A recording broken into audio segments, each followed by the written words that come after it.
अस्सलाम वालेकुम। आज जो हमारा टॉपिक है वो dispersal of seeds and fruits है और हम चैप्टर कौन सा पढ़ रहे हैं? रिप्रोडक्शन इन प्लांट्स, जिसमें हमने पढ़ा पॉलिनेशन। पहली स्टेज थी fertilisation, formation of fruit and seed. Pollination में हमने क्या पढ़ा?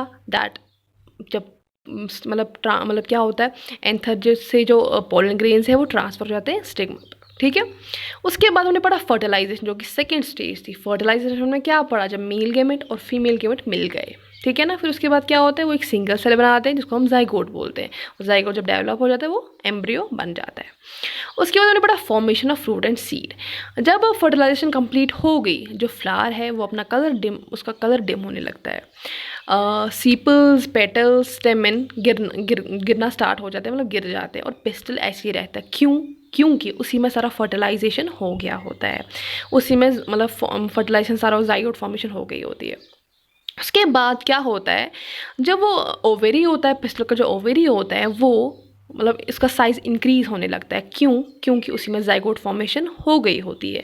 फिर जो ओवरी का जो वॉल है वो किस में मतलब वो क्या बन जाता है? फ्रूट वॉल बन जाता है। और जो ओवरी के अंदर जो ओव्यूल है, ओव्यूल क्या बन जाता है? सीड डेवलप होकर वो सीड बन जाता है। और जो उसके अंदर क्या था? जाइगोट था ना।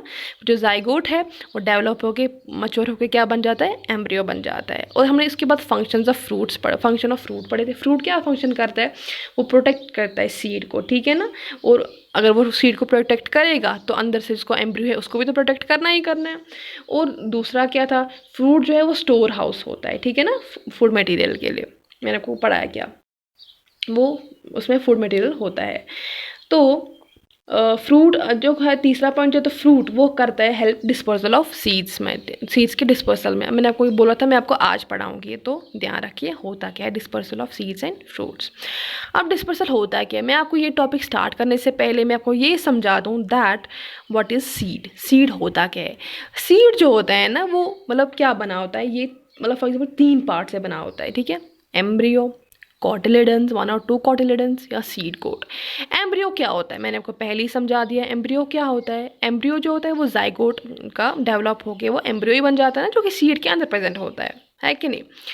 उसके बाद कॉटिलेडन। What is cotyledon? आपको पता है कॉटिलेडन क्या होता है? मैं आपको बोलती हूँ, जो सीड होता है, जब सीड हम ज़मीन में बोते हैं, अब जो वो सीड होता है वो जब जर्मिनेट हो ही रहा होता है, अभी जर्मिनेट पूरा नहीं हो गया होता है, वो जर्मिनेट हो ही रहा होता है।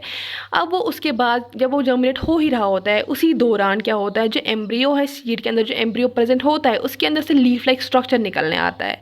वो कहाँ से निकलता है? सीड के बाहर से, क्योंकि एम्ब्रियो सीड के अंदर ही प्रेजेंट होता है ना। तो सीड के बाहर से एक लीफी लाइक स्ट्रक्चर निकलता है, वो एम्ब्रियो के अंदर से निकला होता है, बट ठीक है, वो सीड के बाहर आउटग्रोथ निकलता है, उसको हम बोलते हैं कॉटिलेडन, ठीक है ना। वो लीफ लाइक स्ट्रक्चर होता है, उसको हम कॉटिलेडन बोलते हैं। अब कॉटिलेडन पता है क्या है? ये पता है, ये फूड रिजर्व रखता है खुद में, ठीक है ना, इसमें फूड ये रिजर्व होता है, ताकि जो एम्ब्रियो है, ताकि वो जब नया प्लांट बनता है ना, जब एम्ब्रियो नए प्लांट में कन्वर्ट हो जाता है, नया प्लांट बन जाता है एम्ब्रियो, ताकि उसमें हेल्प कर सके, ये फूड रिजर्व करता है खुद में, ठीक है ना, उसको फूड प्रेजेंट होता है ताकि जो एम्ब्रियो है वो नया प्लांट बन सके, ठीक है ना, नए प्लांट में कन्वर्ट हो जाए। उसके बाद आता है seed coats. What is seed coat? Seed coat होता है सीड की कवरिंग, आउटर कवरिंग जो होती है, जो सीड की आउटर कवरिंग होती है ना, उसको हम सीड कोट बोलते हैं।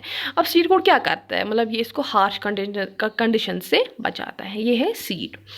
उसके बाद हमारा जो मेन टॉपिक है वो dispersal of seeds and fruits.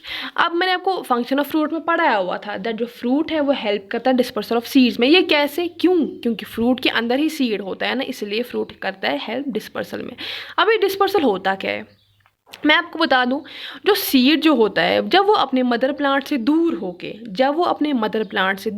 मतलब क्या, मतलब जिससे वो निकला होता है, ठीक है ना, मदर प्लांट जिससे वो बना होता है, जब वो मदर प्लांट से दूर होके कहीं और जगह जर्मिनेट होता है, कहीं और जगह जर्मिनेट हो जाता है, जहाँ पे उसको सूटेबल कंडीशंस, फेवरेबल कंडीशंस मिल जाए, उसको हम बोलेंगे डिस्पर्सल, ठीक है ना। मैं आपको फिर से रिपीट करूँगी। जब एक सीड जो होता है वो मदर प्लांट से दूर होके स्प्रेड हो जाता है, वो अपनी मदर प्लांट से दूर होके स्प्रेड हो जाता है, कहीं और जर्मिनेट हो जाता है जहाँ पे इसको सूटेबल कंडीशंस मिल जाए। अब आपके दिमाग में सवाल पैदा हो गया होगा दैट जो ये सीड है ये अपने मदर प्लांट के पास ही जर्मिनेट क्यों नहीं होता है? इसको मसला क्या, आखिर इसका रीज़न क्या है? मैं आपको बोलूँगी इसका रीज़न क्या है। आपने अक्सर देखा होगा आपके घर में जब सीड बोते हो आप ज़मीन में, आप एक ही जगह सारे सीड्स नहीं बोते हो, आप मतलब बंडल ऑफ सीड्स एक ही जगह नहीं बोते हो, आप मतलब फैला के बोते हो, है कि नहीं? आपने देखा होगा।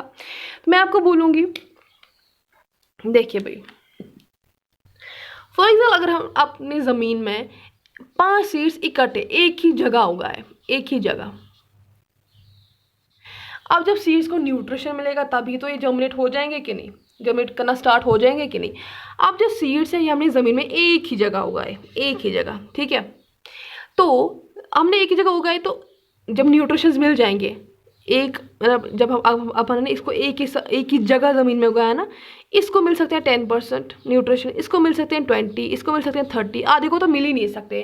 क्यों? क्योंकि एक ही जगह उगाए हैं ना हमने ज़मीन में, तो न्यूट्रिशन जब मिलेंगे तो वो सारों को मिलेंगे ना, मतलब ये सब बराबर बराबर तो नहीं मिलेंगे ना, इसको 10% मिलेगा, इसको 20% मिलेगा, इसको 5, इसको 15, ऐसे ही लाइक, है कि नहीं।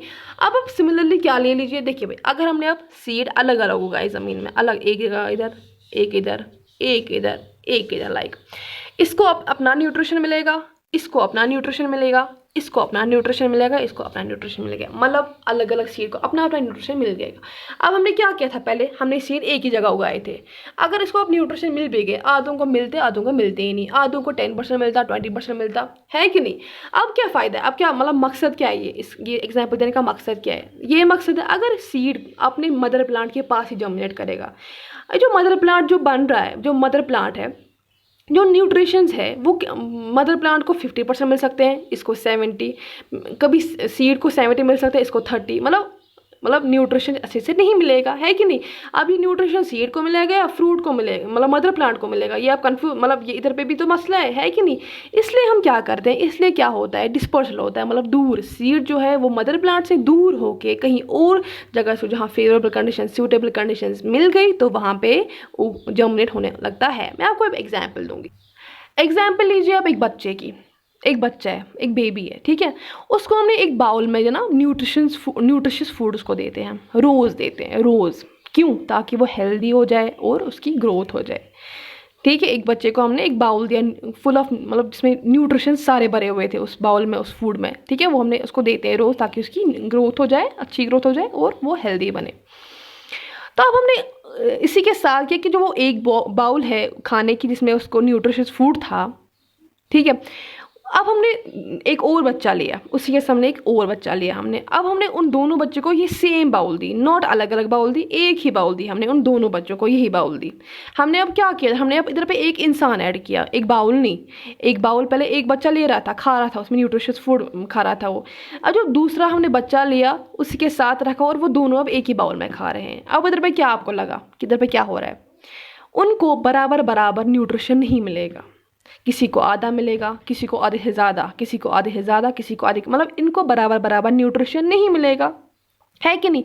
अब इधर को क्या लगेगा, अब इधर पे इनको बराबर बराबर न्यूट्रिशन नहीं मिलेगा, मतलब कोई फ़ायदा है, मतलब मतलब इसमें कोई फ़ायदा नहीं है ना, अलग अलग इनको न्यूट्रिशन मिलेगा, मतलब इन किसी को कम, किसी को ज़्यादा, मतलब ये अच्छे से ग्रो भी नहीं कर पाएंगे, है कि नहीं। अब आप लीजिए एग्जांपल, अगर आप दूसरा बच्चा जो ये दूसरा बच्चा था, इसको हम एक और बाउल देंगे, इनको अब अलग अलग बाउल देंगे, वो अपना न्यूट्रिशियस फूड खाएगा, ये अपना खाएगा, इससे क्या फ़ायदा होगा, वो अपनी अच्छी ग्रोथ करेगा और हेल्दी बनेगा, वो भी अपनी अच्छी ग्रोथ करेगा और हेल्दी बनेगा। अब अगर वो दो बच्चे एक ही बाउल में खाएंगे तो उससे उनको मतलब ज़्यादा फ़ायदा नहीं होगा। अब यही फ़ायदा है dispersal of seeds and fruit, मतलब क्या फ़ायदा है, जब अगर सीड मतलब मदर प्लांट से दूर होकर कहीं और जर्मिनेट हो जाता है, फेवरेबल कंडीशन जहाँ पे उसको मिल जाती हैं, उसको हम क्या बोलेंगे, डिस्पर्सल, ठीक है ना, क्या बोलेंगे हम, डिस्पर्सल। जब भी सीड अपने मदर प्लांट से दूर होकर कहीं और जगह जर्मिनेट हो जाता है, सूटेबल कंडीशन जहाँ पे उसको वो उधर पे जर्मिनेट हो जाते हैं, उसको बोलेंगे हम डिस्पर्सल, ठीक है ना। तो जो डिस्पर्सल है, वो डिस्पर्सल प्रोसेस जो है वो किससे होता है, विंड से भी होता है, वाटर से भी और एनिमल से भी, ठीक है। तो ये था dispersal of seeds and fruits और हमने सीड के बारे में पढ़ा। तो ये हमारा चैप्टर जो था ये सारा कंप्लीट हो गया। अब जो इसके अब एंड पे पॉइंट्स बचते हैं, जो एंड पे पॉइंट्स हैं इसके, पेज नंबर 177 पे आप देखिए, वो हम कल रिकैप्चुलेट करेंगे, इसमें पूरा चैप्टर हमें समझ आ जाएगा, ठीक है। इसमें आपको कोई भी इशू, कोई भी प्रॉब्लम होगी, आप मुझे टेक्स्ट या कॉल कर सकते हैं। अल्लाह हाफिज़।